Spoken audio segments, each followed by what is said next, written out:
Souza, eu sou figurinista e produtora cultural e esse é o módulo 2 da oficina introdutória de figurino para diversas linguagens. No vídeo anterior, nós falamos um pouquinho sobre a minha trajetória, as influências, os artistas que eu admiro e as produções importantes do Brasil hoje. Nós vamos entrar um pouquinho mais num conteúdo teórico. Discutiremos a diferença entre figurino, moda e indumentária. Todo o nosso conteúdo é baseado em livros, artigos ou material didático que já foram publicados e eles vão estar todos disponíveis na descrição do vídeo. E se vocês se interessarem em se aprofundar um pouquinho, vocês podem ir lá e acessar. Para a gente começar a conversar hoje, eu gostaria até de levantar quais são os tópicos que a gente vai abordar, que é a diferença, como eu já disse, de moda, figurino e indumentária, qual é o papel do criador de moda, o papel do criador de figurino, e a gente vai entrar um pouquinho na evolução da moda e do figurino. Para a gente começar a refletir, eu gostaria de convidar vocês para a gente conversar sobre o que é moda. Normalmente, quando a gente fala sobre moda, a nossa cabeça vai logo em mercado, vestuário, lojas, desfiles, influencers, Get Ready With Me e por aí em diante. Tudo isso é moda, mas a moda não para aí, ela não é só isso. Na verdade, moda ela está muito mais ligado a um comportamento. Está presente na forma como interagimos,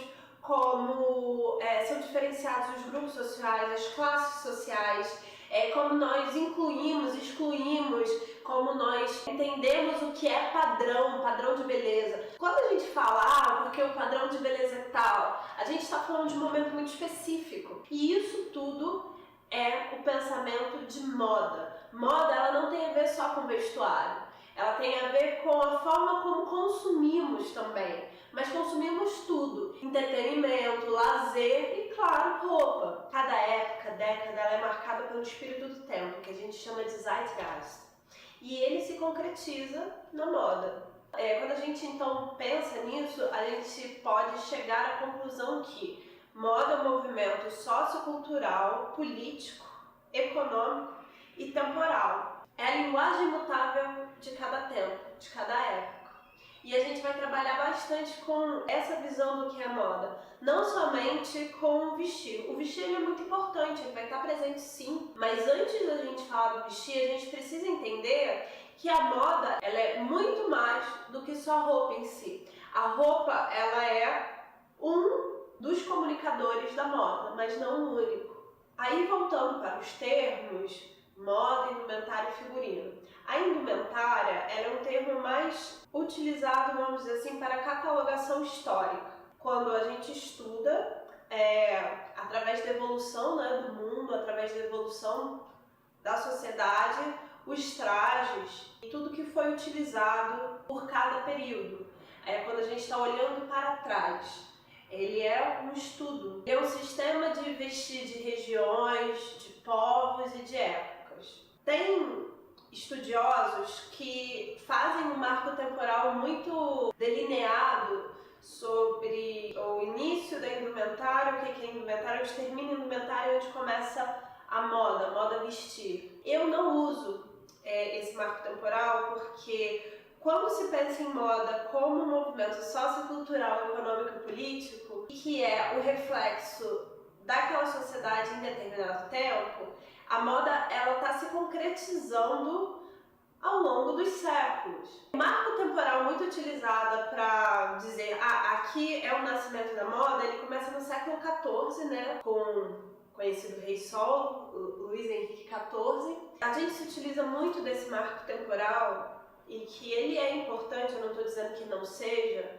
mas que, ao meu ver, não é o nascimento da moda, mas sim um marco para a gente poder começar a estudar a moda como um comportamento um pouco diferente do que se era utilizado antes, porque é o início da modernidade, século XIV, abertura dos portos, maior comércio entre os reinos, nascimento da burguesia, uma distribuição diferente de poder econômico entre as classes sociais, porque o poder ele não está mais só na mão dos reis, dos governadores, ascende uma classe social diferente, que é a burguesia, e que ela é muito importante, ela é importante até, vamos dizer, hoje, quando se fala sobre classe social. Então, é um ponto marcante para a consolidação da moda como a gente começa a estudar e vem evoluindo até hoje. Mas ela é um marco temporal, ela não é onde realmente a moda nasceu. É importante também a gente lembrar que esse marco temporal é a partir de uma visão eurocentrada.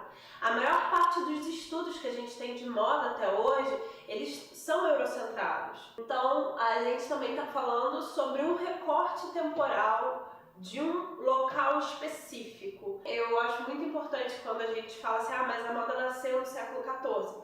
Não necessariamente, ela se difundiu no século XIV de acordo com os estudos que se desenvolveram em cima de um olhar europeu. E agora entrando no termo figurino, o figurino é o grande fator de construção de um personagem e a ponte que esse personagem faz com o público. Ele materializa visualmente aquele personagem de fato, uma vez que a roupa está carregada com elementos estéticos que dialogam com a cena. O figurino é uma grande contribuição para a criação do personagem porque ele dá um marco temporal para o personagem, ele pode dizer se aquele personagem, se a gente está em determinada época ou não. Ele traz um grande apelo para a personalidade do personagem, ele pode incluir numa classe social ou não, e tudo isso de acordo com o que se faz de construção dele. Ele cria uma subjetividade além de só cobrir o corpo do ator, o corpo da pessoa que está interpretando ou do artista. Ele ajuda a construir uma linguagem e fechar todo um ciclo ali de informações. Então, bem a grosso modo, a gente colocou aqui que a moda, na verdade, ela é um movimento social que envolve aquele período de tempo da sociedade, que a indumentária é um estudo sobre o vestimento através dos séculos, e que o figurino ele é uma ponte de construção entre o personagem e o espectador. Quando a gente fala disso, então a gente já pode entrar um pouquinho qual é o trabalho do profissional de figurino e o trabalho do profissional de moda. Bem a grosso modo, assim, bem a grosso modo mesmo, podemos dizer que o figurinista constrói símbolos visuais que se concretizam no vestuário para que o personagem comunique algo para o espectador, tudo que a gente está falando. O designer de moda, ele faz o mesmo tipo de construção simbólica de vestuário, mas para o mercado, que pode ser o mercado de nicho, o mercado artístico ou o mercado de massa. Mas hoje, esses afazeres eles estão muito mais misturados. A gente pode ver sim um figurinista desenvolvendo para a massa, desenvolvendo para o mercado, um designer de moda desenvolvendo para espetáculos. Então, no final das contas, todos são designers, mas cada um em algum momento está tentando dialogar de uma forma diferente. Um designer em um momento está dialogando para o mercado e o outro está dialogando para um espetáculo, para uma construção mais subjetiva. Até porque a gente está trabalhando com criatividade e quando se fala de criatividade, a gente não coloca delimitadores, fronteiras para ela. Um belo exemplo disso, por exemplo, é a Casa dos Criadores, que a gente vê nos seus desfiles que os designers ali estão falando do zeitgeist, eles estão criando de acordo com o seu tempo, de uma forma extremamente artística, extremamente subjetiva, que poderia estar no palco como poderia também estar sendo vendido. Eu acredito também, isso talvez seja uma conversa para um outro momento, que tirando o consumidor de massa, os consumidores mais nichados, eles também estão mudando sua forma de consumo. Não só para um consumo mais slow, né, mais devagar, mas como um consumo mais criativo também. Da mesma forma que tem a evolução do vestuário, nós temos a evolução do figurino. Eles acontecem em momentos diferentes, mas o mesmo marco temporal do século XIV, ele também acontece para o figurino. Desde a Grécia Antiga, quando surgiram as representações do modo de vida dos gregos na polis, em teatros de arena, o figurino era registrado como uma representação dramática dos trajes. Uma representação dramática do que se era utilizado naquele momento, que as pessoas usavam como roupas. No século XIV, com o surgimento do balé e sua popularização em várias regiões da Europa, também trouxe um marco para os trajes da cena. Porém, eles ainda representavam as roupas da época, o que dificultava muitos passos de dança e etc. para as mulheres. Mas foi no século XIX que tivemos uma grande virada na forma que traríamos as roupas para as cenas. Com todo o surgimento do movimento simbolista, passou a ser inserido no traje de cena elementos gráficos, visuais e artísticos, rompendo as barreiras do vestir e da arte. Mas o vestir sempre foi inundado por símbolos, desde o uso de determinadas cores, como eram feitas as amarrações dos trajes, os manuseios de leques, enfim, códigos visuais que trabalham além do que vemos, com o nosso inconsciente. Quando eu falo trabalham além do que vemos com o nosso inconsciente, você deve estar perguntando, mas como assim? Eu vou dar alguns exemplos práticos que talvez vocês consigam entender. Vamos usar o vermelho como exemplo. Hoje o vermelho, quando a gente pensa nele, vem muito algumas imagens, né? Algumas cenas, tipo amor, paixão, o coração dos namorados, etc. O raiva, agressão, sangue, violência. Isso é uma construção inconsciente que a nossa sociedade hoje entende o vermelho dessa forma. Mas o vermelho, ele também já pode ter sido representado de outras formas e entendido de outras formas ao longo dos séculos. Por exemplo, o vermelho já foi a representação da monarquia. Por causa das leis suntuárias, só a monarquia poderia usar essa cor e também pelo alto custo do pigmento, era um pigmento muito caro. Então, talvez no século XIII, se você visse alguém vestido de vermelho, você não estava pensando que aquela pessoa estava numa cor apaixonada ou sensual e etc. Ele era um monarca e só ele poderia usar aquilo. Se uma pessoa comum estivesse usando aquela cor, primeiro ela não estaria, porque ela teria dinheiro para pagar. E se tivesse, ela seria morta, porque as leis suntuárias diziam que era pena de morte, né, quem usasse as mesmas cores da nobreza, da monarquia. Hoje, mais um exemplo visual que a gente pode pensar é o corpete. Ele invade o nosso inconsciente como uma peça sensual, um item fetichista, mas em algum momento ele só foi uma peça básica de roupa do vestuário feminino e ele não estava atrelado a esse pensamento, ele era o padrão de beleza de uma época. Linhas, pontas, bicos, arestas, eles também trazem pra gente, e isso já é mais uma psicologia do vestir, a ideia de perigo, de algo que pode nos ferir e etc. E é traduzido nas roupas, principalmente no cinema, na Disney, a gente vê muito isso nos vilões. Esses símbolos, né, esses códigos, eles são construídos ao longo de um tempo e eles vão sendo difundidos visualmente a um ponto que uma grande parte da sociedade, de um território social, vamos por assim, começa a identificá-los igual. E isso é o nosso inconsciente coletivo, que a gente está trabalhando ali. Então, quando a gente usa alguns símbolos, alguns códigos desse no nosso figurino, a gente não está falando diretamente, olha, essa pessoa é perigosa, etc. Mas você já vai entendendo, mesmo que de forma subjetiva, alguns códigos que eles fazem parte da nossa sociedade. E como figurinista, como designer de moda, enfim, é muito legal e muito importante aprofundar o nosso conhecimento em cima desses códigos, porque também aprofunda a qualidade do que a gente está entregando e da experiência do espectador em relação ao que ele está vendo. E é o que eu falei antes sobre a psicologia do vestir, falando novamente da Disney. Ela trabalha muito com a psicologia do vestir, ela trabalha muito com o inconsciente coletivo da nossa sociedade. Ela construiu muitos símbolos e muitos códigos e fortaleceu muitos códigos no nosso inconsciente coletivo, sobre coisas que a gente conhece e até sobre comportamentos que a gente tem hoje, principalmente em relação à nossa expectativa com quem é o príncipe, o mocinho e etc. Isso foi construído, foi difundido na nossa sociedade e hoje a gente identifica sem que isso precise ser dito. E a gente pode construir isso também no nosso trabalho. A gente falou dos vilões, né, das pontas, das arestas, dos bicos, e os mocinhos ou as crianças ou aqueles personagens que queriam mostrar um conforto, ou que eles não eram perigosos, ou que eles queriam trazer uma vontade de aproximação maior com o público. Eles usavam cores mais claras ou eles tinham uma silhueta mais arredondada.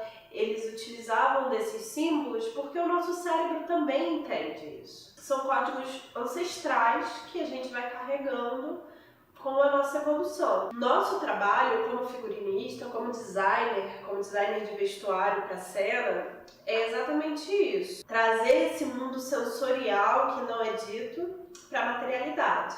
Com isso a gente encerra os tópicos de hoje, desse módulo, e só recapitulando como a gente conversou um pouco sobre quem é o figurinista, que é o designer de moda, e como na verdade estamos trabalhando no campo das criações e eles podem se fundir e se dividir em algum momento.